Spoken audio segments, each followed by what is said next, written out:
하나님께서 출애굽한 이스라엘을 시내산으로 데려가서 그곳에서 언약을 체결하였습니다. 하나님과 이스라엘 백성들이 체결한 언약은 마치 남녀의 결혼 언약과도 같아요. 독점적이에요. 서로 신실해야 하는 거예요. 다른 사람을 사랑하고 바라봐서는 안 됩니다. 하나님께서는 이스라엘 백성들, 언약을 지키는 이스라엘 백성들을 지키시고 보호하셔야 합니다. 그 삶과 인생을 하나님께서 책임져 주셔야 한다는 거예요. 이스라엘 백성들은 어떻게 해야 합니까? 하나님을 사랑해서, 하나님만 사랑해서 하나님의 언약을 지킴으로 그 언약 안에 거해야 합니다. 이처럼 하나님도 이스라엘 백성들에게 신실해야 하는 거고요.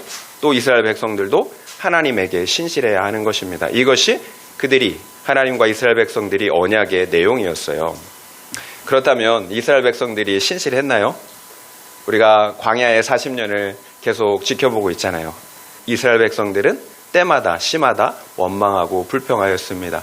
하나님의 말씀을 지켜 그 언약에 거하는 것이 아니라 하나님을 믿지 못해서 대적했다라는 거예요. 그렇다면 하나님은 이스라엘 백성들에게 신실하셨을까요? 여러분, 200만 명이 넘어요. 200만 명. 물도 식량도 없는 광야에서 어떻게 200만 명이 넘는 그 사람들이 40년 동안 광야에서 생존할 수가 있었겠어요. 하나님께서 이스라엘 백성들을 신실하게 지키셨기 때문이에요. 돌보셨기 때문이에요. 이처럼 하나님은 이스라엘 백성들에게 신실하셨습니다. 그뿐만이 아니에요. 지난주에 우리가 이미 살펴본 것처럼 우리 민수기 22장부터 24장까지는 모압의 발락 왕이 술사 발람을 꼬드겨서 이스라엘 백성들을 저주하려고 하는 내용이었어요. 그렇다면 발락과 발람이 이스라엘 백성들을 저주했을까요? 우리가 오늘 본문 말씀을 통해서 함께 살펴보고자 하는 내용이에요. 하나님께서 이스라엘 백성들을 40년 동안 광야에서 신실하게 지키시고 돌보셨던 것처럼 하나님은 이스라엘 백성들이 보이지 않는 그 영역에서도 이스라엘 백성들을 어떻게 신실하게 지키시고 돌보시는지를 알 수가 있다라는 거예요. 오늘 본문 말씀을 통해서 함께 하나님의 그 신실하심을 살펴보면서 은혜를 나누고자 합니다. 함께 읽은 본문 중에 36절부터 40절 말씀 함께 읽겠습니다. 36절부터 40절이에요. 발락이 발람이 온다함을 듣고 모압 변경의 끝 아르논가에 있는 성읍까지 가서 그를 영접하고 발락은 발람에게 이르되 내가 특별히 사람을 보내어 그대를 부르지 아니하였느냐? 그대가 어찌 내게 오지 아니하였느냐? 내가 어찌 그대를 높여 존귀하게 하지 못하겠느냐? 발람이 발락에게 이르되 내가 오기는 하였으나 무엇을 말할 능력이 있으리까? 하나님이 내 입에 주시는 말씀 그것을 말할 뿐이니이다. 발람이 발락과 동행하여 기럇 후솥에 이르러서는 발락이 소와 양을 잡아 발람과 그와 함께한 고관들을 대접하였더라. 드디어 발람이 도착했습니다. 발락이 얼마나 기뻐했겠습니까? 아무리 큰 돈을 준다고 해도 오지 않겠다고 했던, 그래서 애를 태웠던 그 발람이 드디어 왔습니다. 마침내 이스라엘 자손을 저주할 수 있게 되었다라는 거예요. 그러자 발락이 모압 국경까지 나아가서 그 발람을 영접합니다. 왜 내가 그대를 불러도 오지 않았냐고, 내가 당신을 존귀하게 해주겠다며 아첨을 합니다. 그리고는 소와 양을 잡아서 극진하게 발람을 대접합니다. 그럼에도 발람은 뭐라고 대답합니까? 내가 오기는 하였지만 무엇을 말할 능력이 있겠습니까? 하나님이 내 입에 주시는 말씀만 할 뿐입니다. 자신은 그저 하나님의 뜻을 전할 뿐이라고 대답하고 있어요. 발람의 이런 말만 들으면 얼마나 하나님을 경외하는 사람인지 모릅니다. 그러나 우리는 알잖아요. 그 속에 탐심으로 가득 차 있다라는 거예요. 이렇게 우리의 신앙은 위선적이고 가식적일 수가 있어요. 다음 날 발락은 드디어 이스라엘 자손을 저주하려는 시도를 합니다. 아침에 발락이 발람을 바알의 산당으로 데리고 갔습니다. 그곳에서 발람은 이스라엘 백성의 지인 전체를 바라보았어요. 그리고 발람은 발락에게 7개의 단을 쌓고 수송아지 7마리와 순양 7마리를 준비하게 하였습니다. 그리고 발람은 준비된 제물로 하나님께 제사를 드렸어요. 그러자 하나님께서 제사를 받으신 하나님께서 발람에게 임하였습니다. 23장 4절 말씀 함께 볼게요. 23장 4절이에요. 하나님이 발람에게 임하시는지라 발람이 아뢰되 내가 7 제단을 쌓고 각 제단에 수송아지와 순양을 드렸나이다. 하나님께서 임하시자 발람이 제일 먼저 한 말이에요. 내가 7 제단을 쌓고 그 제단에 수송아지와 순양을 드렸다는 거예요. 지금 발람이 하고 싶은 말이 무엇일까요? 7 제단에 7마리의 송아지, 소를 얘기해요. 숫소. 그리고 7마리의 순양을 내가 하나님께 최고의 예물로 드렸다라는 거예요.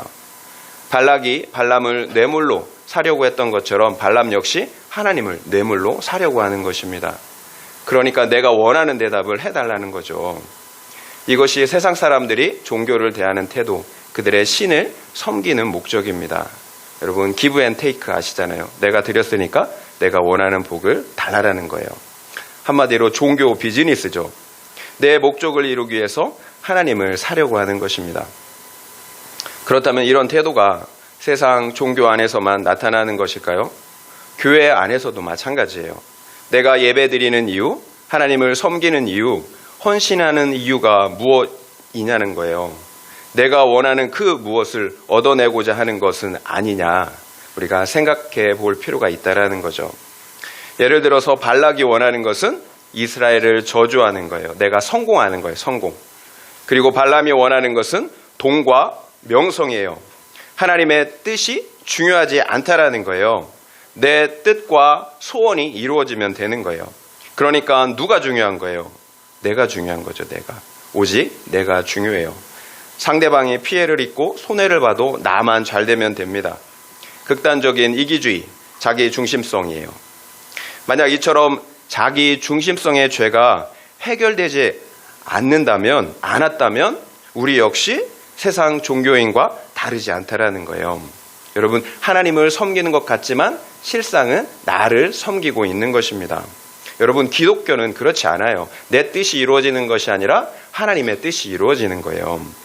아담과 하와가 선악과를 따먹었어요. 단지 선악과라는 과실을 따먹은 것이 문제가 아니에요. 진짜 문제는 내가 선악의 절대의 기준이 되겠다라는 거예요. 내가 선악의 기준이 되겠다. 그래서 내가 하나님의 자리에 앉는 것, 내가 앉은 것, 내가 왕이 되겠다라는 것. 이것이 죄의 본질이에요. 이게 죄의 본질이에요. 여러분, 살인을 해서 음행을 해서 죄가 아니에요. 죄의 본질은 내가 하나님의 자리에 앉는 것입니다. 내가 선악의 기준이 되는 거예요. 이것이 죄의 본질이에요. 살인과 음행과 같은 죄악들은 그 죄의 결과 나타나는 열매들이에요. 내가 선악의 기준이 되기 때문에 상대방을 옳고 그름으로 판단하는 거예요. 정죄하는 거예요. 또한 내 마음대로 상대방을 해하고 착취하는 죄를 짓게 되는 거예요. 내가 절대 기준이기 때문에. 결국 모든 죄의 열매들은 내가 옳고 그름의 기준이 되기 때문에 나타나는 결과물일 뿐이에요. 그런 의미에서 성경은 의인은 없나니 하나도 없다라고 말씀하시는 것입니다. 우리가 겉으로 보기에는 아무리 의로워 보여도 여러분, 하나님을 떠난, 하나님을 반역한 죄인들이라는 거예요. 모두 구원받아야 할 죄인들이에요. 그래서 구원은 본질적인 변화예요. 내가 선악의 주인 왕의 자리에서 내려오는 것입니다. 그리고 그 자리를 왕이신 하나님께 내어드리는 거예요. 여러분, 그런데 그게 쉽습니까? 쉽지 않잖아요. 100% 타락한 내가, 완악한 죄인이 그 왕의 자리를 쉽게 포기할 수가 있느냐라는 거예요. 그래서 십자가의 복음, 회개의 복음을 우리에게 선물로 주신 것입니다. 내가 할 수 없는 그것을 하나님께서 해 주시는 거예요. 이게 복음의 능력이에요. 여러분, 회개의 복음, 십자가의 복음이 능력이 있는 이유가 무엇이겠습니까? 여러분, 회개할 수 있게 해 주신다라는 거예요. 우리가 회개하고 돌이킬 수 있도록. 그때 성령의 역사를 통해 죽어있던 내 영혼이 다시 살아나는 거예요. 우리의 영혼을 다시 살아나게 해 주신다라는 거예요. 새 사람으로 변화되는 그 존재적인 변화가 나타난다라는 거예요. 여러분, 회개와 거듭남의 사건은 새로운 생명이 탄생하는 사건이에요. 그런데 내가 모를 수가 있겠습니까? 내 안에 생명이 태어났는데 우리가 모를 수가 있을까요? 여자가 임신을 했는데 모를 수가 있을까요? 내 안에 새로운 생명이 태어났는데 반드시 감지할 수밖에 없겠죠. 엄청난 심령의 변화가 나타나게 되어 있다라는 거예요. 절대로 무덤덤할 수가 없어요. 2차 세계대전 당시에 일본 히로시마에 원자폭탄이 떨어졌습니다. 그 한 방으로 전쟁은 끝났어요. 여러분, 모를 수가 없어요. 여러분, 모를 수가 없어요. 성령의 역사를 통해, 회심을 통해 거듭남 역시 마찬가지예요. 모를 수가 없어요. 그것으로 게임이 끝난 거예요. 거듭남의 결과, 내 안에 어떻게 설명할 수 없는 죄사함의 기쁨과 자유함이 있어요. 성령께서 우리를 억누르고 있던 그 죄와 사망으로부터 우리를 자유케 하시기 때문이에요. 거듭남의 결과 이제 우리의 삶이 변화되기 시작한다라는 거예요. 여러분, 거듭남이 없으면 신앙생활을 시작한 것이 아니에요. 그래서 예수님께서 분명하게 말씀하셨잖아요. 물과 성령으로 나지 아니하면 하나님의 나라에 결코 들어갈 수가 없다라고 말씀하셨다라는 거예요. 결국 우리가 회개를 통해 성령으로 거듭나지 않았다면 다들 발람처럼 나를 섬기며 사는 거예요. 종교 생활을 하는 거예요. 겉으로는 하나님을 섬기는 것 같지만 실상은 나를 섬기는 것입니다. 이것이 우리가 하나님의 말씀에 순종하지 못하는 본질적인 이유예요. 존재적인 변화, 거듭남이 없기 때문이에요. 그래서 여전히 하나님의 뜻이 중요하지 않고 내 뜻, 내 행복, 내 성공, 내 야망이 중요한 것입니다. 여러분은 하나님을 여러분의 목적으로 여기십니까? 아니면 수단으로 여기십니까? 하나님을 여러분 목적으로 여기십니까? 수단으로 여기십니까? 우리가 만약 하나님의 말씀에 순종하지 않는다면 하나님은 여전히 우리의 수단이에요. 목적이 아니에요. 세상 사람들이 복제를 들고 점쟁이나 무당을 찾아가듯이 우리 역시 그처럼 하나님을 신앙하고 있는 거예요. 그렇다면 우리가 왜 하나님을 목적이 아니라 수단으로 생각하겠습니까? 말씀드린 것처럼 우리가 거듭나지 않았기 때문이에요. 하나님의 관계가 인격적인 관계가 아니라는 거예요. 그래서 내가 이만큼 해드릴 테니까 나한테도 이렇게 해주세요 라는 비즈니스적인 관계가 되는 것입니다. 결국은 우리가 믿지 않는 거죠. 진짜로 예수를 믿으면 회개와 함께 거듭나게 되어 있어요. 이게 복음의 능력이에요. 그러면 하나님을 사랑하게 되어 있어요. 그래서 말씀에 순종하게 되는 거예요. 하나님께서 나를 위해서 십자가를 지셨어요. 다른 그 누가 아니라 하나님께서 천지를 창조하신 온 우주 만물의 주인이신 그 하나님께서 나의 죄 때문에 십자가를 지셨어요. 만약 우리가 진짜로 그 사실을 믿는다면 어찌 그 하나님을 사랑하지 않을 수가 있겠어요. 하나님이 나 같은 죄인 때문에 십자가를 지셨는데, 그래서 우리는 본질적인 부분을 다시 점검해야 하는 거예요. 나는 정말로 십자가의 예수 그 하나님을 믿고 있습니까? 그래서 거듭났습니까? 그렇다면 이제 나는 그 하나님을 사랑하지 않을 수가 없는 거예요. 그렇다면 이제 나는 내 인생의 그 주인의 자리를 그 하나님께 내어드리지 않을 수가 없는 거예요. 그래서 하나님의 말씀에 순종하지 않을 수가 없는 것입니다. 이것이 하나님께서 우리에게 허락해 주신 회개의 복음, 십자가 복음의 능력이에요. 왜 복음이 능력이 없을까요? 왜 그 복음의 능력이 우리에게 나타나지 않을까요? 하나님은 분명히 그런 복음을 우리에게 주셨는데, 하나님께서 언제 우리에게 복을 주실까요? 우리가 하나님을 목적으로 여길 때요. 우리가 하나님을 목적으로 여길 때 하나님께서도 우리를 존중히 여겨주시고요. 그리고 우리를 목적으로 여겨주십니다. 그래서 우리를 지키시고 우리의 필요를 채워주시는 거예요. 지금부터 영원까지. 그러나 우리가 우리의 성공과 행복을 위해서 하나님을 수단으로 여긴다면 하나님께서도 우리를 수단으로 여기시는 거예요. 여러분, 그래서 회개가 중요한 거예요. 진짜로 회개하고 돌이켜야 합니다. 그래야 하나님을 진심으로 기뻐하고 사랑할 수가 있어요. 또 그래야 하나님을 나의 목적으로 여기고 그분의 말씀에 순종할 수가 있는 것입니다. 여러분, 행위만 쫓아가면 그 행위에 도달할 수가 없어요. 본질적인 부분에 우리가 내 죄를 보고 회개할 때 복음의 능력이 역사하는 거예요. 그래서 말씀에 순종하는 열매가 맺혀지는 것입니다. 발람이 거듭나지 않았다라는 또 다른 증거가 있어요. 어떻게 다른 사람을 해하고 저주하려고 합니까? 하나님을 안다면 절대로 그럴 수가 없어요. 사랑의 하나님은 그 어떤 누구도 미워하고 저주하길 원하시지 않는다라는 거예요. 오히려 하나님은 누구든지 용서하고 사랑하고 축복하길 원하십니다. 이것이 발람이 거듭나지 않았다라는 분명한 증거예요. 하나님을 몰라요. 그래서 다른 사람을 저주하고 해하려고 했던 것입니다. 하나님을 안다면 절대로 할 수 없는 행동이라는 거예요. 그렇다면 발람이 하나님의 선지자로 쓰임 받으면서도 거듭나지 않은 것이 과연 가능할까요? 선지자로 이렇게 쓰임 받는데 거듭나지 않을 수가 있을까요? 예수님께서 뭐라고 말씀하셨나요?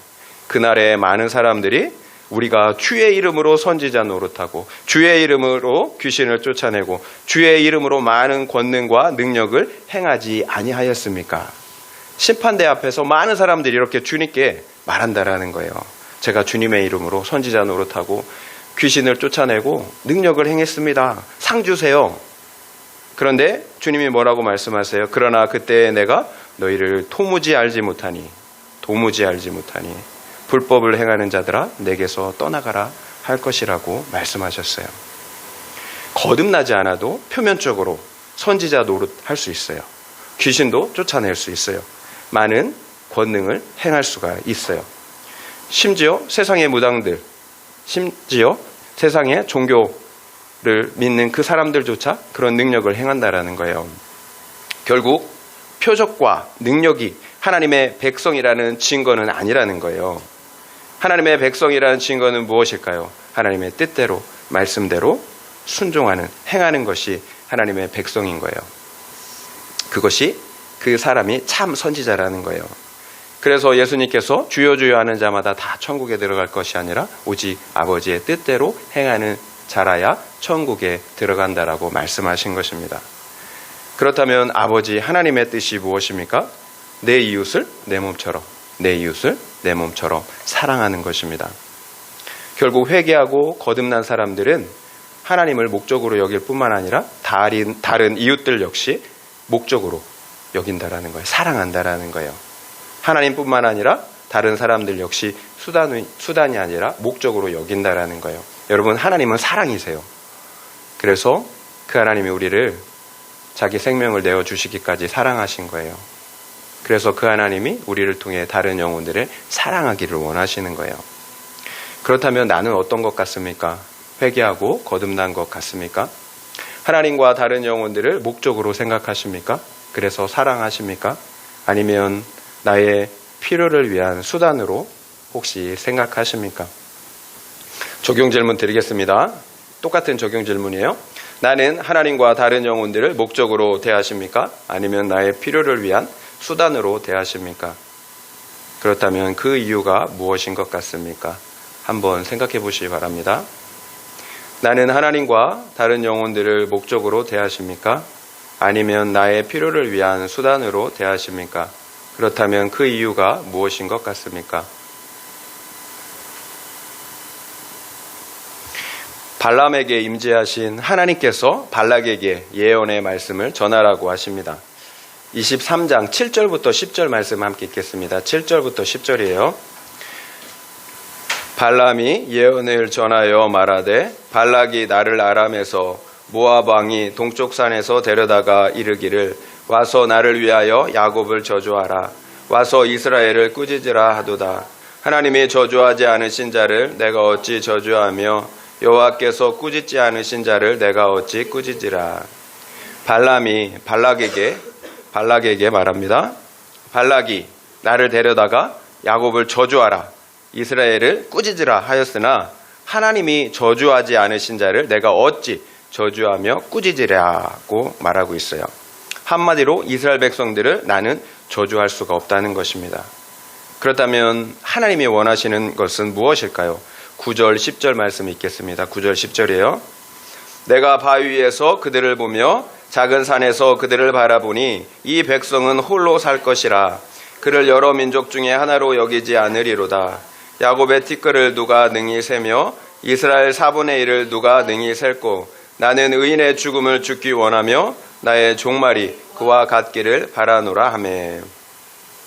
하나님이 원하시는 것은 이스라엘을 저주하는 것이 아니라 축복하는 것입니다. 이 백성은 홀로 살 것이라고, 그래서 여러 민족 중에 하나로 여기지 않을 것이라고 말씀하십니다. 이스라엘이 하나님께 택함받은 선민, 이스라엘이 하나님께 택함받은 선민, 독보적인 존재라는 사실을 지금 말씀하시는 것입니다. 그런 야곱의 티끌을 누가 셀 수 있느냐, 심지어 4분의 1을 누가 셀 수 있느냐고까지 말씀하고 있어요. 선민 이스라엘이 크게 번성하여서 강대할 것을 말씀하시는 것입니다. 발람은 나는 의인의 죽음을 죽기 원하며 나의 종말이 그와 같기를 바란다라고 말하고 있어요. 그러니까 하나님의 선민 이스라엘은 강하고 번성할 뿐만 아니라 마침내 의인의 죽음, 그 종말에 이를 것을 말씀하시는 것입니다. 결국 이스라엘은 하나님 나라의 백성으로서 구원의 복, 영생의 복을 받게 될 것을 말씀하시는 것입니다. 따라서 발람 역시 이스라엘 백성과 같은 의인의 죽음을 죽길 원한다라고 소망한다라고 말하고 있는 거예요.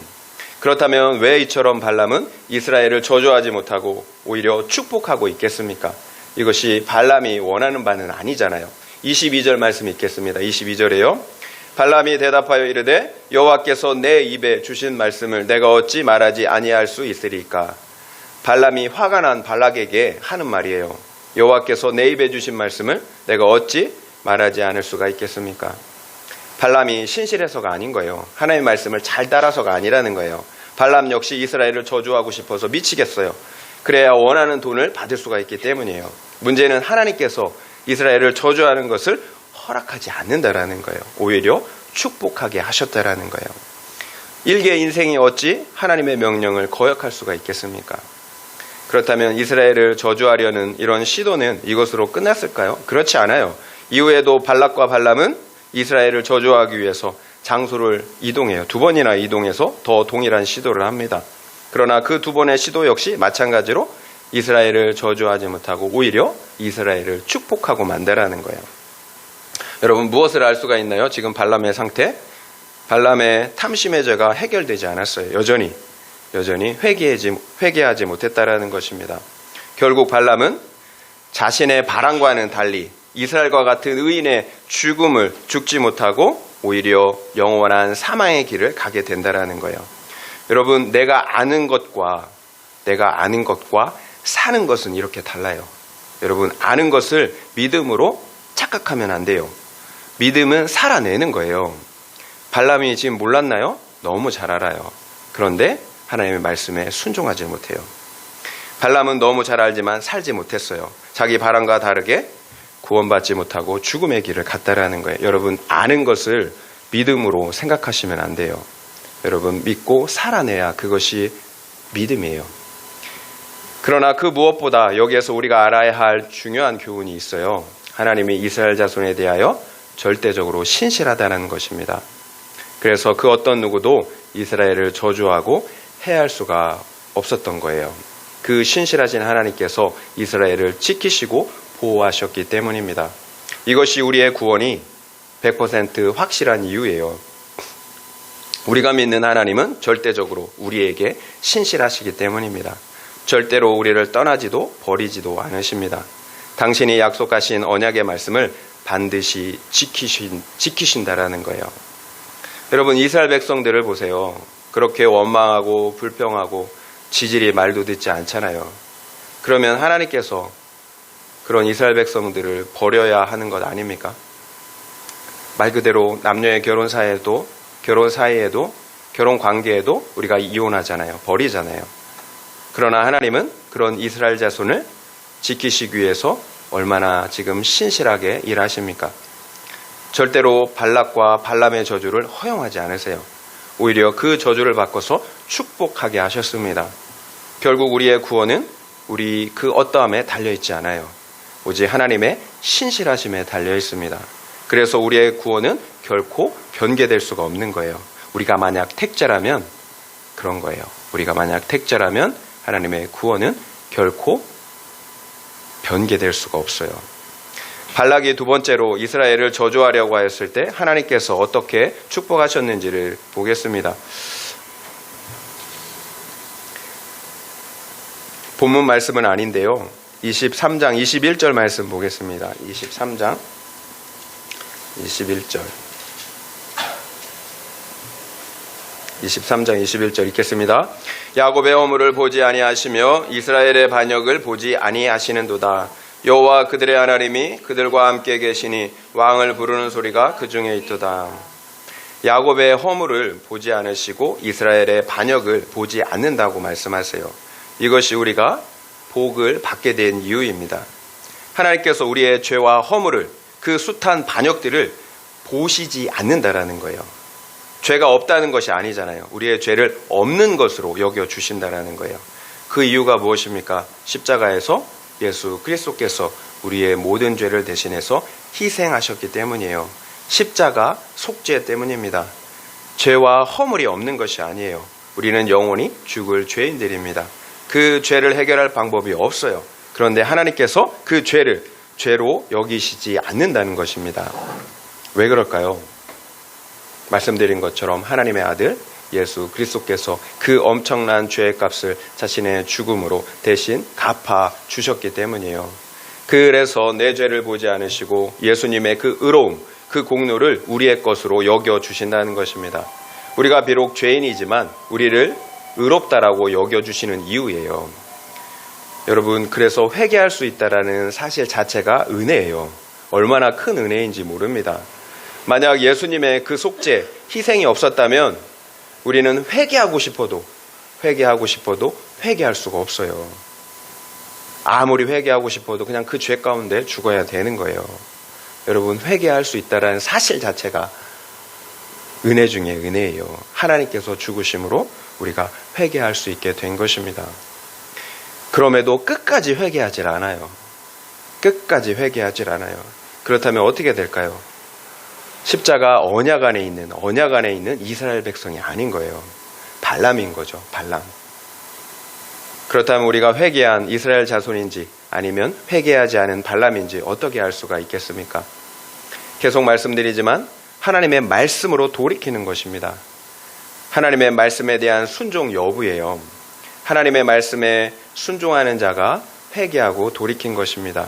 순종하는 삶이 바로 내가 왕으로 살아왔던 삶에서 돌이켜 이제 하나님만을 나의 왕으로 섬기겠다라는 백성들의 고백이고 삶이기 때문이에요. 결국 말씀으로 돌이킴, 그 순종함이 없다면 진실한 회개가 아닐 수 있는 거예요. 아닌 거예요. 하나님의 말씀에 대한 순종보다 회개에 더 확실한 증거는 없어요. 그러면 따라오는 또 다른 증거가 있습니다. 여호와 그들의 하나님이 그들과 함께 계시니 왕을 부르는 소리가 그 중에 있도다고 해요. 임마누엘. 하나님이 우리와 함께 하신다라는 거예요. 하나님이 우리와 함께 하심. 이 역시 우리가 언약 안에 거하는 이스라엘 백성이라는 분명한 증거예요. 성령 하나님께서 우리와 함께 하십니다. 그래서 여호와 하나님을 나의 왕, 나의 하나님으로 부르게 되는 거예요. 여러분, 성령 하나님이 여러분 안에 함께하고 계십니까? 그래서 하나님을 기뻐함으로 나의 왕, 나의 하나님으로 찬양하고 계십니까? 그렇다면 여러분은 언약 안에 거하는 이스라엘 백성이에요. 그러나 그 하나님의 성령이 나와 함께하지 않는다면 나는 회개하지 않은 발람이에요. 제가 계속 말씀드리지만 영원히 멸망받아야 할 사형수가 오직 은혜로 값없이 죄사함을 받았습니다. 죽어야 할 사형수가 죄사함을 받고 오히려 영원한 생명을 얻은 하나님의 백성이 되었다는 것입니다. 여러분, 이 사실이 믿어진다면 어찌 그 하나님을 찬양하지 않을 수가 있겠어요? 그 안에 감출 수 없는 속죄의 기쁨이 있습니다. 하나님께 대한 사랑과 기쁨이 솟아난다라는 거예요. 그래서 예수님께서 뭐라고 말씀하셨습니까? 요한복음 4장 13절, 14절 말씀 읽어드릴게요. 예수께서 대답하여 이르시되 이 물을 마시는 자마다 다시 목마르려니와 내가 주는 물을 마시는 자는 영원히 목마르지 아니하리니 내가 주는 물은 그 속에서 영생하도록 솟아나는 샘물이 되리라. 이 세상의 물은 마시고 마셔도 목이 말라요. 끝이 없어요. 우리네 인생이 만족함이 없는 이유예요. 그러나 예수님께서 주시는 물을 마시는 자는 다시는 목마르지 않는다라고 말씀하세요. 왜 그래요? 그 속에서 영생하도록 솟아나는 샘물이 되기 때문이에요. 우리 안에서 영생하도록 솟아나는 샘물이 있다라는 거예요. 그렇다면 여러분 속에서 영생하도록 솟아나는 그 샘물, 기쁨이 있습니까? 이것이 우리의 믿음, 회개의 결과, 구원의 결과예요. 영생하도록 솟아나는 기쁨이 있습니다. 그 이유가 무엇일까요? 우리와 함께 하시는 하나님께서 우리의 생명과 기쁨의 근원이 되어 주시기 때문이에요. 그래서 성경은 하나님이신 예수 그리스도가 너희 안에 계신 것을 너희가 스스로 알지 못하면 너희는 버림받은 자라고 말씀하시는 것입니다. 믿음의 결과는 예수가 그 하나님께서 내 안에 계시는 것이기 때문이에요. 믿음의 결과는 예수님이 하나님이 내 안에 계시는 것입니다.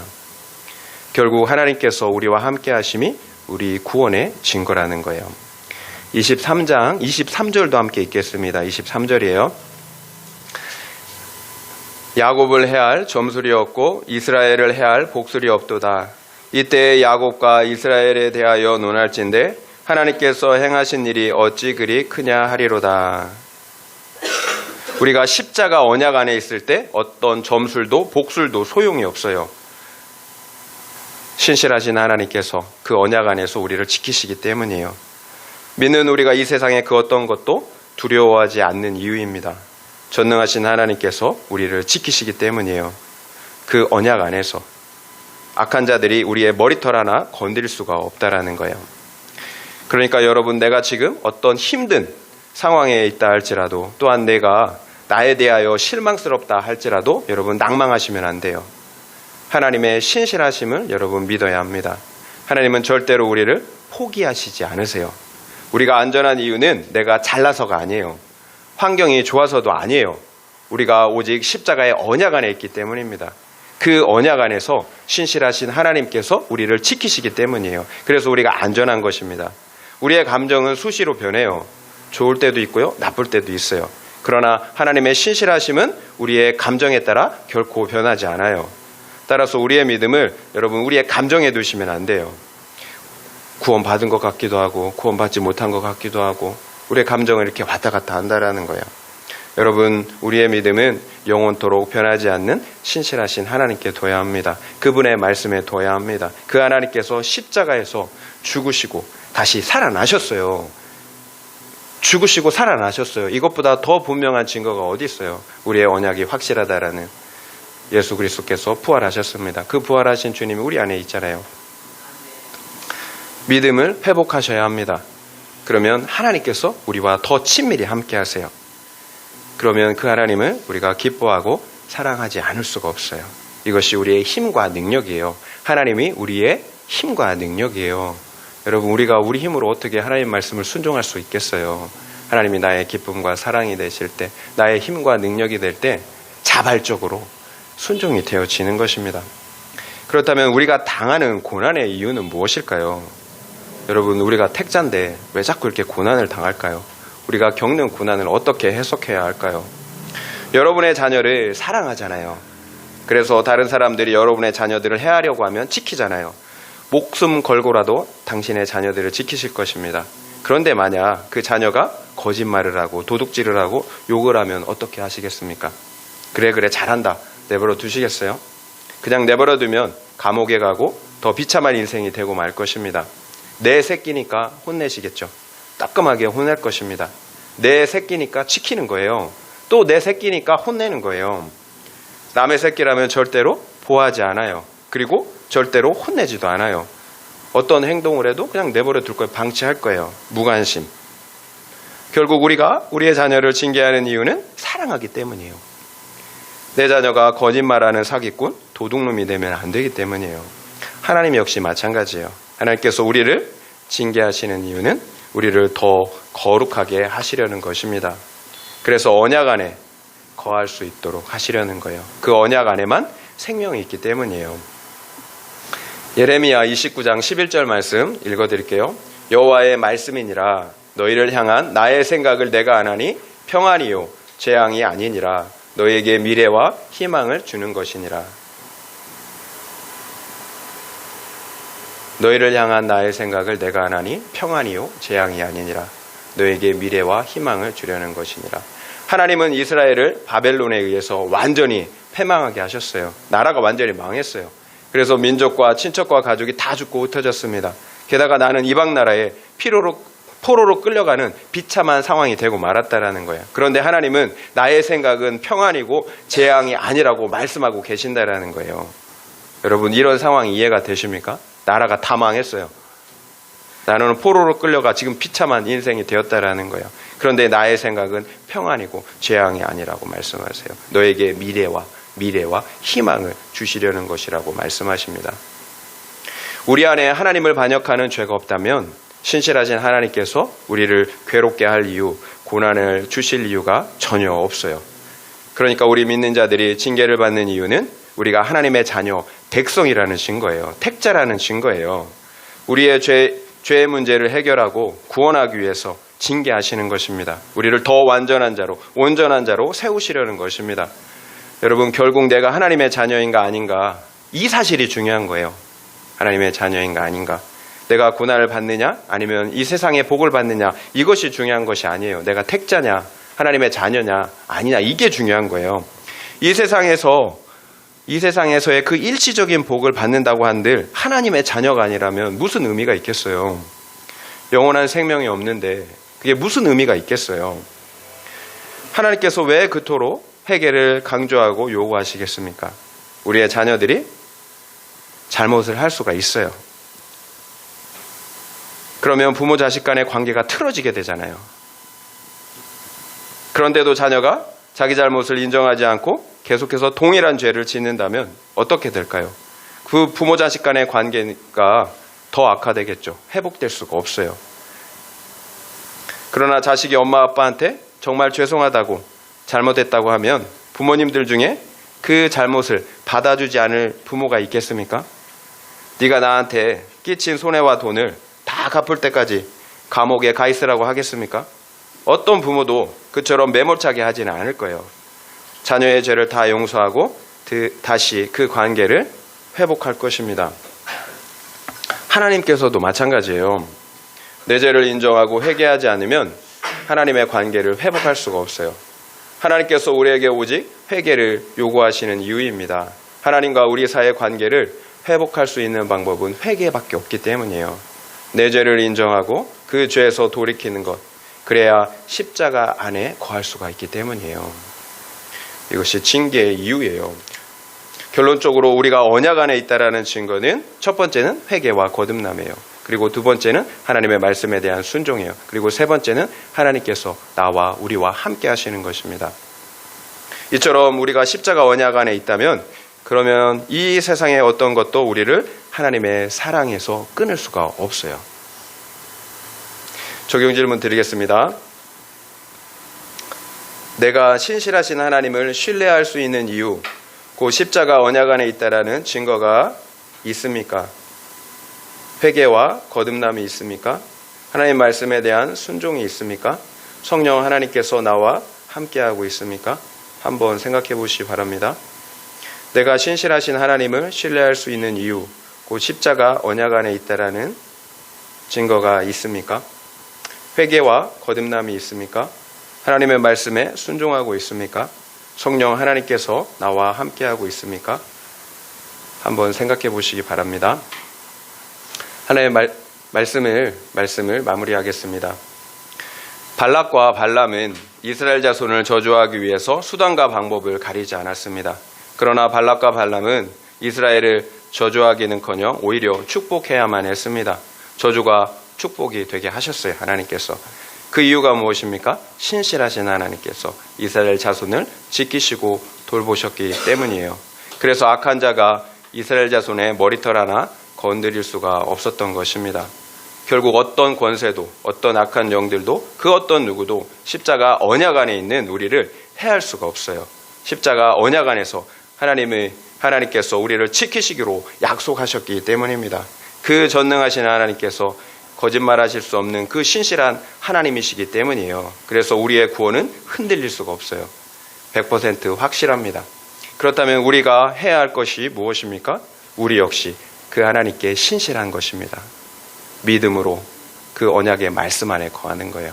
그 말씀을 지킴으로 그 언약의 말씀 안에 거하는 것입니다.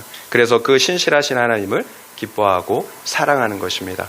그러면 성령 하나님께서 지금부터 영원까지 친히 우리의 기쁨과 능력과 구원이 되어 주십니다. 이런 은혜가 우리 모두에게 있기를 예수님의 이름으로 축원드립니다.